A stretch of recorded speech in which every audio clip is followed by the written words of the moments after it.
Judges chapter 15. Later on, at the time of wheat harvest, Samson took a young goat and went to visit his wife.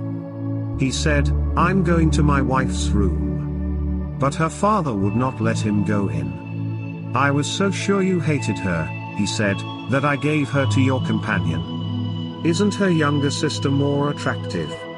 Take her instead." Samson said to them, "This time I have a right to get even with the Philistines. I will really harm them." So he went out and caught 300 foxes and tied them tail to tail in pairs. He then fastened a torch to every pair of tails, lit the torches and let the foxes loose in the standing grain of the Philistines. He burned up the shocks and standing grain, together with the vineyards and olive groves. When the Philistines asked, "Who did this?" they were told, "Samson, the Timnite's son-in-law, because his wife was given to his companion." So, the Philistines went up and burned her and her father to death. Samson said to them, "Since you've acted like this, I swear that I won't stop until I get my revenge on you." He attacked them viciously and slaughtered many of them. Then he went down and stayed in a cave in the rock of Etam. The Philistines went up and camped in Judah, spreading out near Lehi. The people of Judah asked, "Why have you come to fight us?"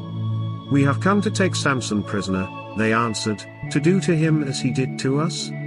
Then 3,000 men from Judah went down to the cave in the rock of Etam and said to Samson, "Don't you realize that the Philistines are rulers over us? What have you done to us?" He answered, "I merely did to them what they did to me." They said to him, "We've come to tie you up and hand you over to the Philistines." Samson said, "Swear to me that you won't kill me yourselves." "Agreed," they answered. "We will only tie you up and hand you over to them.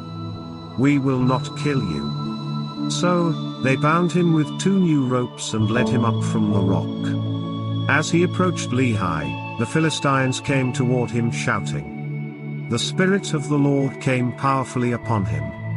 The ropes on his arms became like charred flax, and the bindings dropped from his hands. Finding a fresh jawbone of a donkey, he grabbed it and struck down 1,000 men. Then Samson said, "With a donkey's jawbone I have made donkeys of them. With a donkey's jawbone I have killed 1,000 men."